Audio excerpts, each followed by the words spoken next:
Hey everyone, welcome back to Observe. In today's video, we're going to be analyzing the nonverbal communication of Edmund Kemper. As is the case with any of the true crime content that I do here on the channel, this is not meant to be used as any form of professional or legal evidence, but merely for the sake of education and learning what we can about the nonverbal patterns of various people. So, with that being said, let's go ahead, roll the intro, and have a bit of a backstory.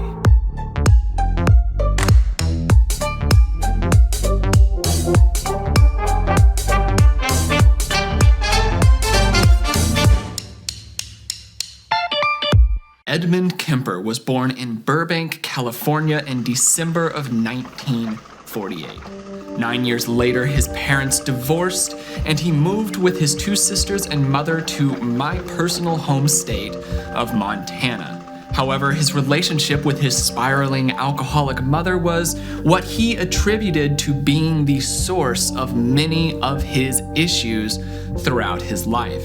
He began to display troubling patterns very early on. He admitted to regularly fantasizing about killing his mother. However, disturbing behavior quickly intensified. He would act out brutal and fatal rites with his sisters' dolls, and then he would also carry out various grim scenarios with his sisters involving his own torture and death. But it wasn't long until it escalated again.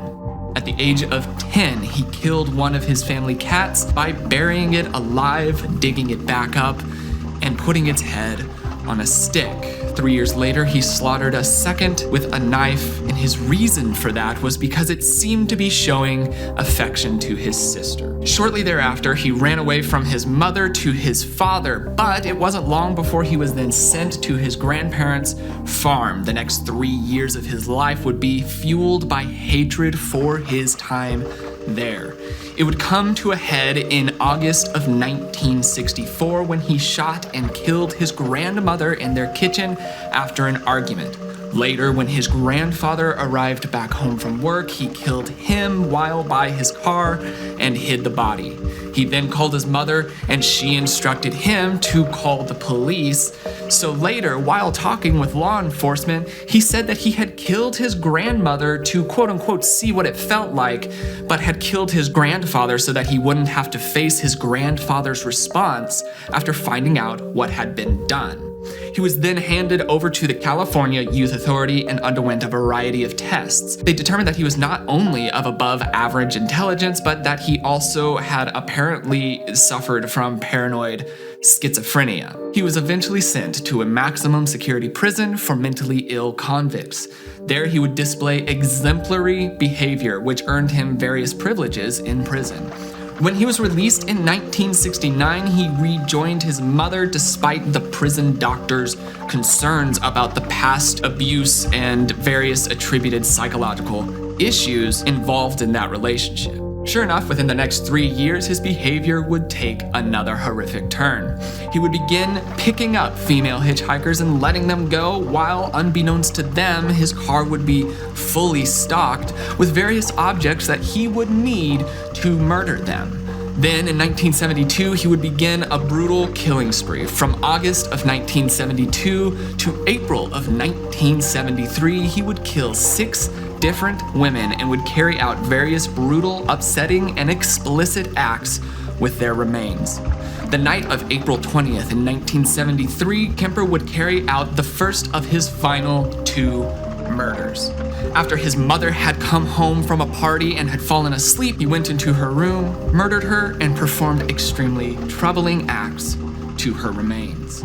He then stored the body and went to a bar for a quick drink before returning home to invite his mother's close friend over to watch a movie with them. Upon the friend's arrival, he strangled her as well to create a cover story for his mother's absence, which would involve the 2 friends going away on a vacation. He then cleaned up the scene, left a note for the police that he was sure was going to be there very soon, and fled over 1,000 miles to Pueblo, Colorado. However, upon not hearing any news of his crimes on the radio, he called in twice to law enforcement to confess. After being blown off the first time, he called again and contacted an officer he knew and confessed everything. When asked in a later interview as to why he chose to turn himself in, he responded, "The original purpose was gone. It wasn't serving any physical or real emotional purpose. It was just a pure waste of time. Emotionally, I couldn't handle it much longer. Toward the end there, I started feeling the folly of the whole damn thing, and at the point of near exhaustion, near collapse, I just said to hell with it and called it all off." The 73-year-old Kemper is alive and still imprisoned to this day in the location where he has been living since his conviction in 1973, the California Medical Facility. Now, I know that was quite a background. This is quite an interesting read, as the person and the mind behind this read is very, very fascinating to me. We'll get into why that is as the video goes on. I will let you know. For those of you who have been looking for this, here you go. So without further ado, let's go ahead and begin the actual analysis. Well, I'm not an expert. I'm not an authority. I'm someone who has been a murderer for almost 20 years. Can you say how many people might be doing crimes like you were doing? It would be a guess, but it's not. It's far more than 35. It isn't. So I'm already fascinated by a few things, and there are some interesting things to talk about with Kemper in general. For those of you who do not know much about him, outside of that backstory, his personality is fascinating, to say the least. He is very intelligent, and that is quite clear by the way he communicates. But the way that he interacted with various people, it was also quite clear that he had changed his behaviors to suit the people he was speaking to, very manipulative in a very calculated way. And in this, what I will note is that his nonverbal communication is synchronized while he's saying, "I don't know, but it would be in X amount of people." So his "I don't know" head shake with the affirmative nod after that is a synchronized pattern there. And we're hearing how his baseline is with his vocals, his auditory, where his pitch usually rests, and kind of what his cadence is. There's a lot of fascinating stuff around that, so let's continue watching. That impossible in this society. It happens. Are there more people? They didn't give up. How many? She didn't give up. I did. I came in out of the cold. And what I'm saying is there are some people who prefer it in the cold. Good people see. A nice guy. You were able to appear like a... So as you can see, this is fairly chopped up. I'm trying to find earlier footage for us to be able to work with. Closer to incidents is usually more raw, more telling non-verbally. Interestingly, with Kemper, it seemed to have very little difference regardless of the timing of the instances, and that's part of his psychology that's extremely fascinating to me. But what you will also note, his awareness of his position in regards to other people around. We'll talk more about that as that continues to come out. But as you're watching his face, he's doing no signs of agitation, of nervousness, of blocking, of self-soothing on any level. He seems to be completely comfortable with where he is. And that's fascinating because this shouldn't be a very comfortable area. So I'm really honing in because this would be very, very curious. Extremely curious. It still is. Ordinary person, non-threatening to... I lived as an ordinary person most of my life, even though I was living a parallel and increasingly sick life, other life. One victim let me back in the car. He wasn't happy with life the second time around, which he did then go back and say, and he corrected other life. But there was that hesitation, shrug, nod away, up increase with his pitch. He says life. So there's something that he wasn't wanting to say there. I'm not sure what that was, but life was not what he was landing on initially. Perhaps he just couldn't think of the word that he was thinking of, and that's why he said other life, but there is some sort of difficulty there. So we want to establish things like this so we can understand that, okay, well, he does react in similar situations as other people will. So that is good to note, so we can kind of rely on some aspects of the general nonverbal communication, but we're still kind of narrowing down his specific baseline on this. So let's continue. Back in the car. I locked myself out. She opened the door for me. My gun was under the seat. What in the hell am I doing telling you that? Am I a masochist? Am I looking to be tormented further? I'm trying to show you just how awful this got, how commanding these rages got. I was raging inside. Okay, so we're gonna pause here And it's fascinating to hear him speak to this interviewer. He's aware, like I said, he's aware of what he's doing, and he's asking the questions before they're asked. You get the sense that he's thought this out before. And this is something that Kemper regularly brought to the table, regardless of who he was talking to. So his intelligence really did play a large aspect in this. And he has no trouble admitting the heinous acts that he did. Now, what he's about to do is describe what he's presenting almost as an altered state that he would feel during these times. I want to see if there's any areas of desynchronization. Is he lying in this area? Is there a red flag for me to pick up on anything around this area so that maybe we can get a little bit of clarity? Let's continue watching. Just incredible energies, positive and negative, depending on a mood. That would trigger one or the other. And outside, I looked troubled at times. Other times I looked moody. Other times perfectly serene.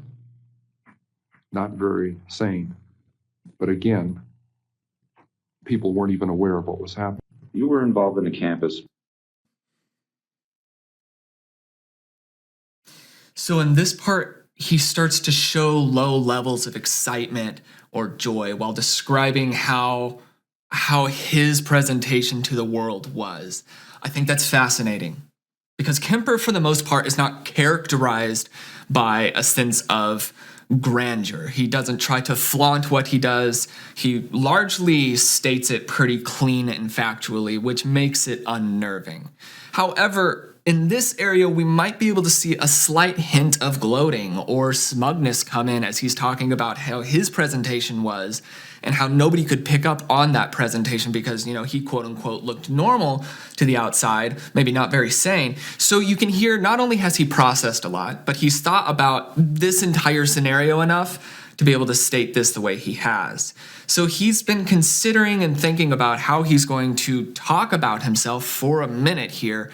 And he's pretty proud of how well he can manipulate the perception of the people around him.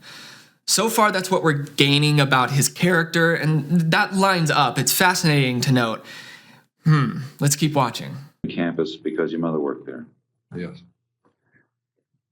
I was also involved in killing co-eds because my mother was associated with college co-eds, women, and had a very strong and violently outspoken position on men for much of my upbringing. My mother was a sick, angry, hungry, and very sad woman. I hated her.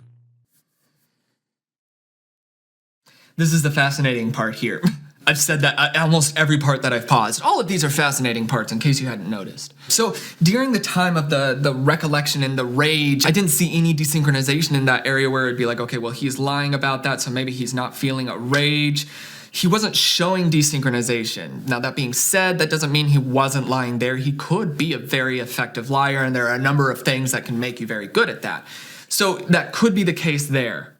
And then what I also want to note is that much of what he has done, he hung exclusively on the actions of his mother while also on himself. He knows that he did the actions, but he wants to hang much of it on his relationship to his mother, which is fascinating and I think not completely incorrect. But there are some aspects where I don't feel like it's completely true, even just logically processing. I don't believe that a bad parent can fully create this. There are other steps that happen there. So he still made that decision, but it was maybe egged on by the certain circumstances he was in. So in this area, though, he's talking about how he hated her, and with that, he does a very affirmative head nod with that he hated her, and that increase in pitch, that head nod forward, that all is intensifying the words that he's saying, which leads me to believe that he is indeed being genuine there, that he did indeed hate his mother to a great degree. So let's continue. But I wanted to love my mother, and I watched the alcohol increase. I watched her social life drop off. I watched her get bizarre. She had terrible pain from her life, earlier life, her upbringing. a failed marriage with my father. I'm a constant reminder of that failure. So you can hear more about how Kemper has thought about himself in relation to the people around him. This anxious processing, what are people perceiving of me and how do I set in the people around me, is likely based to his upbringing and the influences around him. So hearing him talk about what he perceives and how he feels about it, it does make sense in that context as well. Let's continue watching for a little bit and then I'll add some more. I hate to distill it down into such into one-word realities like that. There's a lot that leads into that happening, but that is what happened. They represented not what my mother was, but what she liked, what she coveted, what was important to her, and I was destroying it. Why did you actually kill the girls? My frustration, my inability to communicate socially, sexually.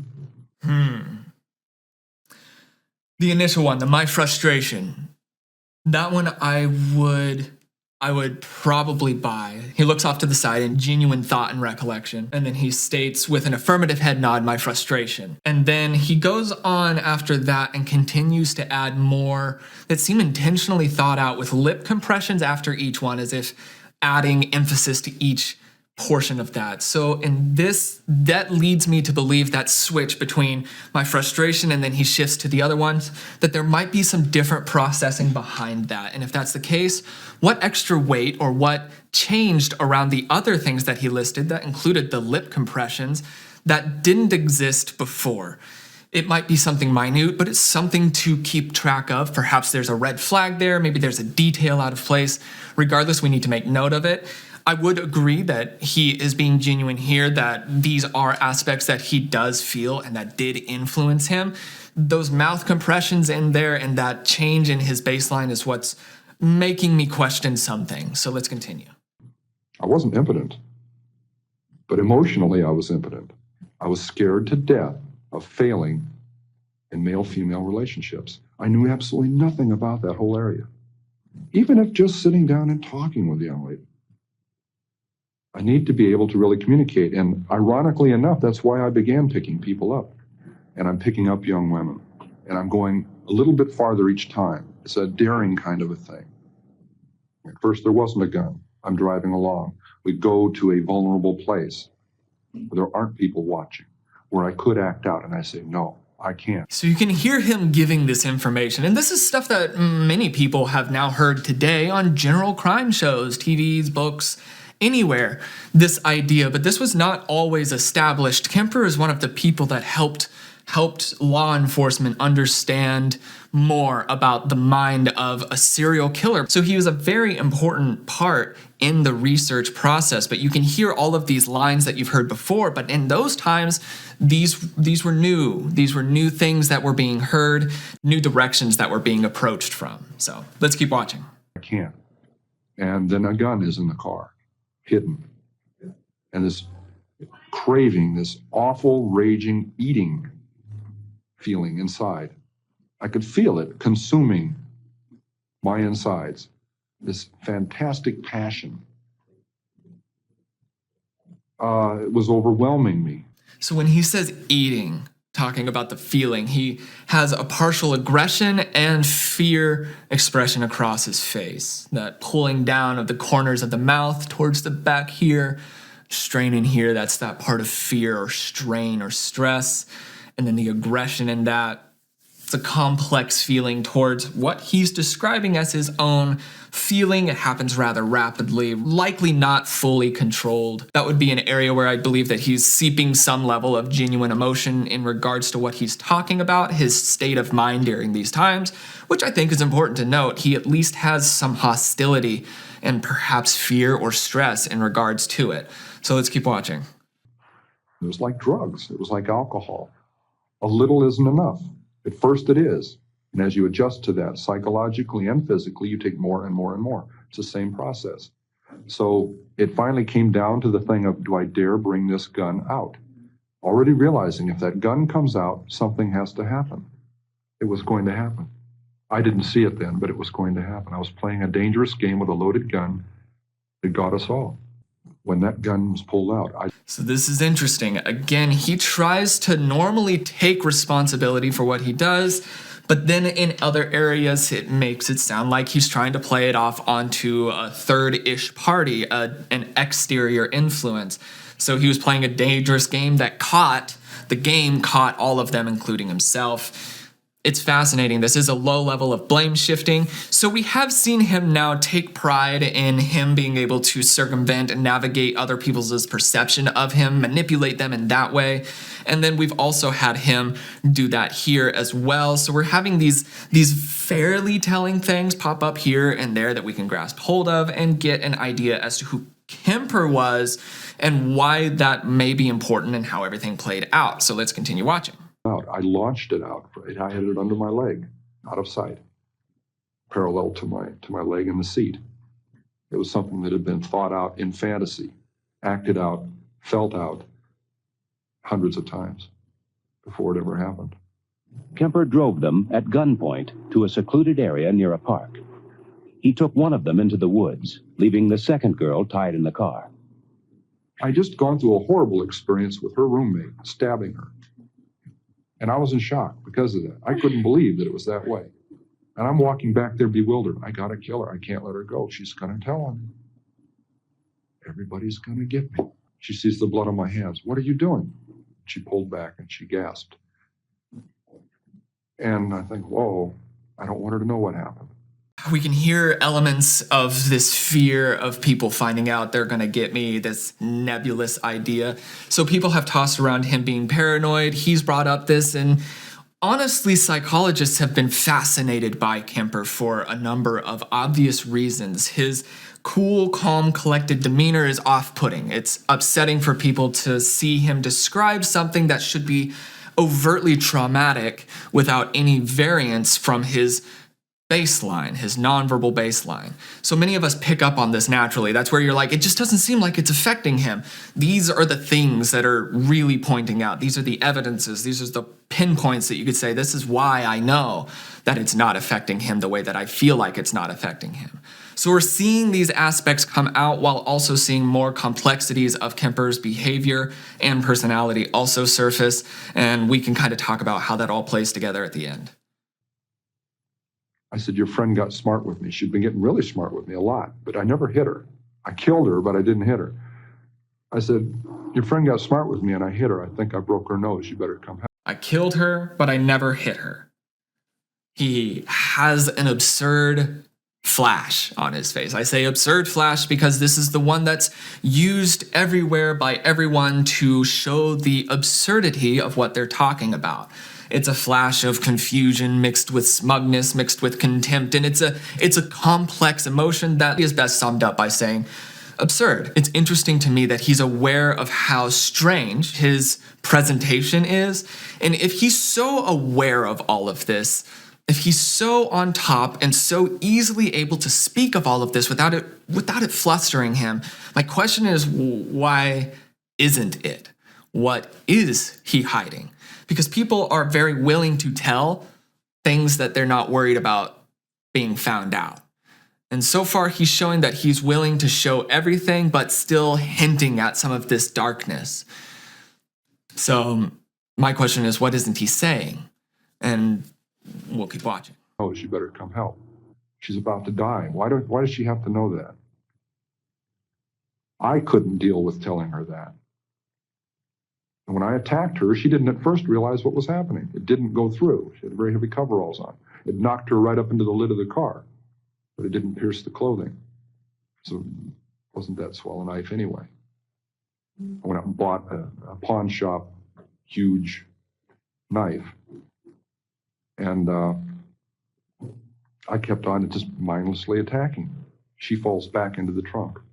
I just killed a young woman. I slammed down the lid of the trunk. She isn't dead, she's dying. So he's going through what is obviously a fairly dark narrative, but he's showing no reflection of it emotively on his face. We're not seeing a reflection in his eyelids. We're not seeing around his eyebrows, around the corners of his nose, his mouth, even in areas where you might hope to be able to see perhaps a flicker of movement on his neck where his pulse would increase. He's not showing these signs of agitation on any level that I can at least see from this not so hot quality of video. That still pushes me to ask, why is that the case? It's rare for a person to not have a fear of something being aired out in the public eye. And so far, he's not showing any fear of any of it, and he's not showing any discomfort in describing all of these things. So it's a complexity, to be sure. She's dying. And I panicked. I thought I just locked the car keys in it because I can't find them in my pocket. Oh my God, I locked them in the trunk. I'm kicking on the trunk lid and yanking on it. Oh no, I don't believe this. I started to run and I tripped over the gun that I'd had in my pants that I had totally forgotten was there. I stopped. I said, stop and think. I collected my wits. Check all your pockets. I picked the gun up. I stuck it back in my pants, now remembering I had one. I checked all my pockets, and there's the keys in the back pocket. I never put them in my back pocket. So another thing that we'll know about his vocal patterns, he speaks in almost what sounds to be like a storybook form. He switches tense between past and present as he speaks in speaking terms and recollection terms and narrator terms, and it's this very interesting verbal pattern that a lot of other people have noticed. It's fascinating to listen to him. And with that, it seems as though he appreciates having people hear him, having people be impressed by him. I think that that's one of the facets of Kemper that is a large driving factor, is he wants to be different and impressive. That's also an important character note to note. Let's continue watching. I thought I was pretty slick and went and tripped all over myself that first 2 murders. The first 24 hours, there were 3 clear times I should have been busted. That first 2 murders. He had difficulty that first 2 murders. Something was in there around that caused him a hesitation and a pause. He paused vocally and he had difficulty non-verbally as well. So something went on in that area. There's a detail that has something to pack. I don't know what that is. I don't know what's going on around that, but it would be an interesting question. I would love to be able to talk to him, but he's not taking visitors these days. So let's keep watching. Been busted, and I wasn't. Because 3 different individuals or 3 different groups of people got scared and minded their own business and looked the other way. Even after police warnings against hitchhiking and an increased bus schedule on the campus, Kemper had no trouble picking up hitchhikers. Ironically, one warning advised riding only in cars with university stickers. Kemper's car had such a sticker. My mother worked at the campus, and I had an A sticker on my car, an obvious access day or night to the campus. I was picking up some very lovely young women. You know what we were talking about as we're driving around, almost as often as not? This guy that's going around doing this stuff. And the second they started talking that, they didn't realize it, but they were getting a free ride. I couldn't touch that with a 10-foot pole, I swear. His awareness of the situation and the calmness that he speaks of it shows his emotional detachment all the way around. His pitch is staying constant. His nonverbal communication is staying synchronized. He's staying completely fluid without emoting on any visible level that I can see, besides the earlier ones where it was more self-centered and egotistical. It's very unsettling to hear him describe how aware he was of what his state was, of his position in regards to other people. Let's continue. You know, but they'd be telling me what all about this guy, and they're comparing notes and speculating on what he looks like, how he carries himself, why he's doing this stuff, telling me about it. So how come they get in a car with somebody at that time? She judged me not to be that guy. I didn't look like him. It was getting easier to do. I was getting better. Okay, so in that area, this is an important aspect. She judged me not to be that guy. I didn't look like him. I couldn't see if anything like contempt crept into his face on that area.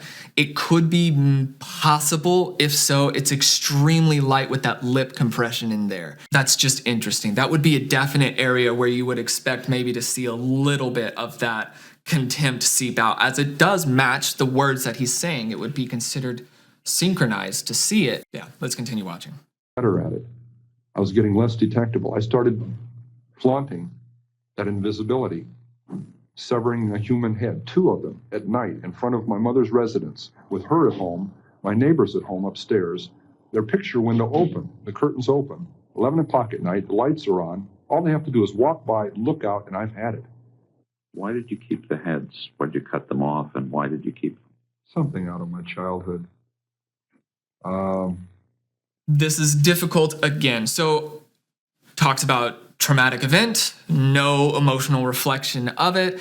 You can hear his escalation behaviors, which we're familiar with, weren't at the time, now are definitely familiar with. So we're seeing this escalation, and now his quick response with something out of my childhood. Why did you keep the heads? Something out of my childhood. He also shakes his head no a bit and looks off to the side. Now this something out of my childhood could be, it's unbelievable that something out of my childhood, or perhaps it would be, you wouldn't believe it, but something out of my childhood, or it could be a possible point of desynchronization to where he's saying something out of my childhood while literally saying, no, it's not. Now, it's a massive movement, so it's difficult to say which of those 3 it is, because it could be easily controlled.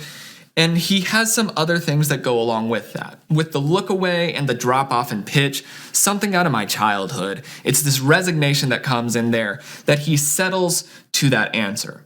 And if he's settling to that answer, that means that it's something he's already thought of, that he's going to land on regardless of. So that means that there's perhaps some other questions that need to be asked around that. If he's already settled, what other options has he considered? What has he been processing through? So this is interesting. This is a little interesting tell, this little moment of settling with something on my childhood. And now he's going to unpack that a bit. I could put it on an incident. I mean, my father chopping the heads off of our 2 pet chickens and my mother insisting that I eat them for dinner. You know, we could say it was something that simple. I don't think it. So this is another area where we're seeing him try to gauge a specific reaction, and humor enters into the deal. So he tells a traumatic thing, tries to link it to a specific action, and says that that could be it. And now he's saying, but it's not that simple. So he's trying to show that he's complex, that he's thinking through these things. He's jumped back and forth, even with how he's presented his actions of shifting blame and then keeping blame, but then also kind of shifting blame, but then also not. And now he has this area where he has a laugh. The laugh doesn't reach his eyes. It's not genuine. He shakes his head. And so with that laugh is in there to emphasize perhaps. Some people could say, well, it was a nervous laugh. Likely not the case with Kemper here. He hasn't been nervous throughout that. If he is nervous here, then that would be a big question nonetheless. So maybe it's nervousness, it might not be. My impression of it is it seems to be related to perception management, that intense eye contact while laughing after saying something rather brutal. He wants to see what the reaction is and maybe egg a little bit more out by laughing in that, as it can be shocking. So we're seeing that he does really feed off of the attention that he gets from people, even if it's on a small, more manipulative level. So, fascinating points. I don't think it was. Now, my dad heads out back with a hatchet.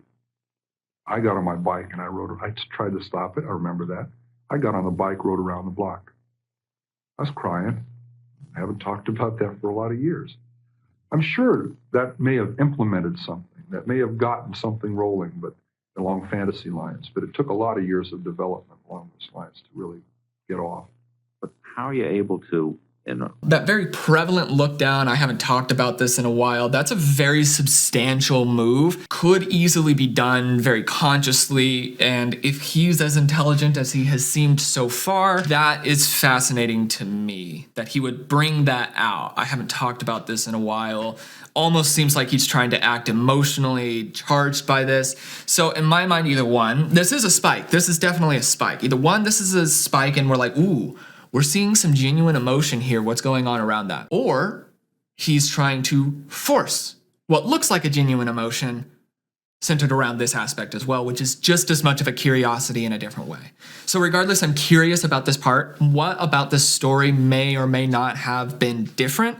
Or what effect does it genuinely have as opposed to what he's presenting? Because his body language is letting us know that there's something that's off. So let's continue. 1 minute have someone's head in your hand, and very shortly thereafter. Living through a fantasy, however that would relate to that severed head. And then 5 minutes later, I'd put that away, and there'd be a knock on the door, and I'd put it away and answer the door. And the landlady would be there, and we'd discuss it. Discuss what? Reality. So this is a fascinating thing. He's saying would be there, but he's shifting back and forth as if it's something that did happen. So this is just, did this happen? Did this happen specifically to him? Because his verbal patterns kind of push me to believe that it may have actually happened and it wasn't a what if scenario. But along with that, I want to make note of the fact that he brings in this idea of fantasy. He's saying that he can go from doing this one thing to doing this other thing because of what he quotes as his fantasy. He's perceiving it in a certain way. So people have brought up maybe he has a personality disorder. Perhaps that's something that's coming into play here. We're not sure either. Largely, we haven't seen any shifts from him on any level, and it was difficult to pin down anything in regards to that. Largely, his psychology has been a mystery, as I said before, so there are definite areas where it's like, this is interesting. And I think we just need to keep looking, so. Her reality, not mine. Some people go crazy at that point. I felt it. It was one hell of a tweak. I mean, to just flip out and not know where I was. To be walking up the stairs with a camera bag that belonged to a young woman that had her severed head in it. Walking up to my apartment past a happy young couple coming down the stairs who nodded and smiled at me as they went by. Good evening. And they're going out on a date where I'd love to be going. And I'm aware of both of these realities, and the distance between those two was so dramatic, so amazing, so violent, that really, I could feel the wheels squeaking inside. That was really pulling on it. So this is another fascinating aspect, is where we can almost hear Kemper talking about his own mindset, his brain, and his interaction with the people around him in this third-person perspective, which is still another sign that he has spent a large amount of introspective time. He's been thinking about his own thought patterns and processes for a while, enough to where he can deliver these interviews rather clearly. So this has to be something that he is very familiar with. Many people aren't familiar with even things that trigger them to have an emotional reaction. The fact that he's so aware all the way around means that he's spent a large amount of time considering it. That's also, I feel like, an important aspect of his psychology. Let's continue. And I imagine at that point some people break. But I didn't literally go insane. I didn't get lost. And all this time, Kemper was able to seem normal. He even hung out at a bar across the street from the courthouse, making friends with policemen, trying to pick up information. They'd buy me a beer, I'd buy them a beer. Casual relationships, but I was poking around a little bit trying to find some things out. I knew they wouldn't be privy to hot information, but there were some things that were bothering me, like were there any speculations on how they were dying? Okay, so I'm going to pause here before we get into this next part, because this is his interaction with the police, which is another fascinating aspect of his psychology. So throughout this, we're still able to hear his vocal patterning stay consistent, and this is regardless of the energy of the topic at hand, be it negative or positive. He is consistently monotone except for a few areas. So I'm trying to keep track of all of those areas as we continue through, so that by the time we get to the end, there's something to go off of. But let's hear how he approaches his relationship with law enforcement and why I think it's important. Let's continue. Did the cops like you? Like I said, a friendly nuisance. I got in the way, and it was deliberate. Again, friendly nuisances are dismissed. How did you get the knowledge to outsmart the police? Watching television, believe it or not. Joseph Wambaugh, police story. Got some tremendous insights into not just the gimmicks, the actual things, the tidbits that you would pick up from their procedures, but the mechanics behind that, the logic behind it, was I would not allow myself to walk into even a potential trap of behavior. And one of those was talking about those crimes too much to people, initiating conversations about that. I'm going to pause it here to add some context to this. Kemper originally wanted to be a part of law enforcement. He applied to be a part of law enforcement and was rejected because he was too big. He was a very large person. So his initial approach was to apply to be in law enforcement. And now we find out here that his approach was to be close to law enforcement intentionally so that he could learn, observe, study, and figure out. Now, the only thing that kept him out of that was his size, but he still maintained a good relationship with the cops in the area, with the law enforcement of the area. I think this has some implications that should be considered, but let's continue watching this. There's only a few seconds left. There was a memorial service for 2 of the victims. Yes, Were you tempted to go? yes. But I'd seen one too many episodes of one too many crime shows where that is one of the available resources for clues. Tracking down the attenders, one man taking pictures of the people there to eliminate as potential suspects. So that's where we're stopping this one. So we hear also that he gained information from the police to be able to do what he was doing. So he had some premeditation there. And it's scary that his first move was that he was going to go and be closest to the people that would be the ones searching for him. It's definitely something that's important to note, is that perhaps some of the people that have gotten into positions like this did not do so for the reasons that we thoroughly would like to believe. And we have to have questions. We have to ask questions and be ready to ask more after that. So let's talk about the nonverbal communication of Kemper. In this video alone, I don't think that I can get a fully solid idea. I know I can't get a fully solid idea as to his psychology because there's a lot to unpack. What I was able to establish during this time is that he has a masterful ability to control his physical output regardless of the emotional weight of the conversation. So he doesn't reflect emotionally. Now, there are a number of reasons that could be, none of which am I positive of, not the least of which is the possibility that he is saying only part of the truth. He might be genuine in areas as shown by his synchronization, but that doesn't necessarily mean that he's saying everything. Now, we do know that Kemper thrives off of and appreciates people respecting his intellect, his knowledge, kind of how he is and who he is. He really does appreciate having a mental and physical power over the people around him. And I think that's an important aspect of things as well. He also is very introspective and has been focused on his own thinking for a very long time. Now, what's interesting is that he was not characterized in prison as somebody who would line up with the characteristics of a psychopath or a sociopath because he was an extremely hard worker and willing to follow the rules, to do things correctly, to be a model prisoner.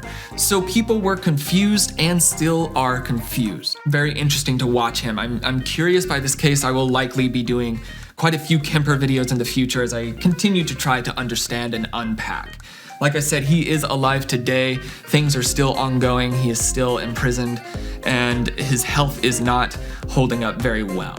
So that's where we're at on this one. I do hope that you enjoyed this video. If you want to be able to see more videos like this, be it another Kemper one or any other true crime, let me know in the comments below. But without further ado, that's all that I've got for the day. My name is Logan and you have been oh so awesome as you always are, and I will see you in the next video. Cheers, guys.